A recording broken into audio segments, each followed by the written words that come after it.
Hi, my name is Judy Schramp of the Financial Health Club. As you know, I do believe everybody can become financially fit, and through some education and taking some steps, I know that everybody can get themselves on track. I've been talking a lot about insurance in the last little while, in my last segment talking about critical illness insurance, and I'm going to continue my discussion. But before I do, I want you to understand that you could probably buy insurance for absolutely everything in your life. And I'm just going to talk to you today about some of the insurance that I don't think is worthwhile. So the first one is kidnapping insurance. I don't think that you need to get kidnapping insurance. Okay. The other one would be body part coverage. Yeah, models do that. Probably athletes. Maybe there's a need for that. There's really this one I'm not sure of, but alien abduction insurance. Some of you may feel that you need that, but I think that's a little excessive. Wedding insurance, yeah, if the wedding gets called off, maybe that'd be a good one.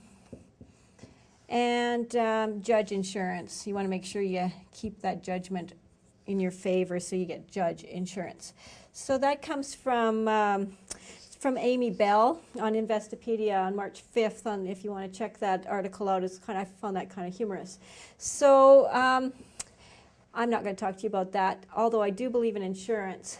And so today I'm going to revisit something I've talked about before, and that's mortgage insurance, or I'd like to think of it more in terms of debt insurance. So you have mortgage debt, you have probably loan debt, and all of the people that you go to get your mortgage from or your loans from, they are required to offer you mortgage insurance or loan insurance. So I want to clarify, although I think that mortgage insurance is better than nothing, I will tell you that a good mortgage broker will tell you to look for alternatives to the mortgage insurance product that they offer you. First of all, if you go with mortgage insurance, you do not get to choose the amount of coverage. Your mortgage insurance policy covers you for exactly what your mortgage is. With traditional life insurance, you can choose, let's say your mortgage is $250,000, but you want to make sure that you've got enough coverage for maybe some income replacement. Let's add another $150,000, and you can ask for as much as you'd like to cover not only your mortgage insurance or your mortgage debt, but your other loans and income replacement. It's way easier. Mortgage insurance is way easier to get because you are required to answer 4 questions only. If you answer positively to all the questions, then you're covered for the period of your 5-year term. However, keep in mind that at the point of death, with that kind of policy, if you haven't been underwritten already, you'll be underwritten at death, and your loved ones will have to seek the medical records and all those type of things to prove that you weren't being dishonest when you answered those 4 questions. Mortgage insurance policies have been known to be declined, and in that case, all you get is your premiums that you paid. You do not get the coverage. So traditional insurance, they do the blood work and all that type of thing before you're approved, but once you're approved, you are approved. The great thing about it is that with mortgage insurance, the bank gets whatever the mortgage amount is, that they're the beneficiary. With traditional life insurance, you choose the beneficiary. And I think I've said this before, is that that's a great thing because you want to be able to choose who that money goes to. It should be a loved one. And they can then decide whether they want to use that money to pay off your debt, or perhaps they want to continue on owning the property and the mortgage payment is not a problem. So it's always nice to leave the death benefit, which is tax-free, in the hands of someone you love, not the bank.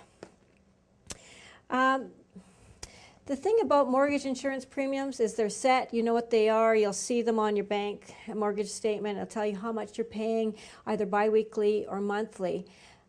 But you need to stop and think that your mortgage balance goes down. Your mortgage balance will continue to decline. Your premiums don't decline with it. They stay the same for that 5-year period or whatever your period that you're working with. With traditional life insurance, if you take out $400,000 today, that's what it pays out, and the premiums are almost identical. So you don't want a declining balance. The other thing is that mortgage insurance pays on the first death. So if your mortgage is $250,000 and there's two of you, once the first person dies, the insurance is done. For the same amount of premium, you can have both of you covered for $250,000. So in the case of one death, the $250,000 is paid out to the beneficiary, but the survivor still has another $250,000 on him or her for the same amount of premium. So it is not first to die like mortgage insurance. It is on both. This is a time right now when we kind of feel like the interest rates are going to start rising. Some of you are wondering whether you should lock into a fixed mortgage, a fixed rate. There's a whole bunch of things happening with mortgages, lots of good rates out there. People are buying houses with the changes in policy on houses. There's a lot of activity happening in the housing market. I highly encourage you to think about looking at traditional life insurance versus mortgage insurance. And if you have any questions, talk to your financial advisor. Thanks for watching.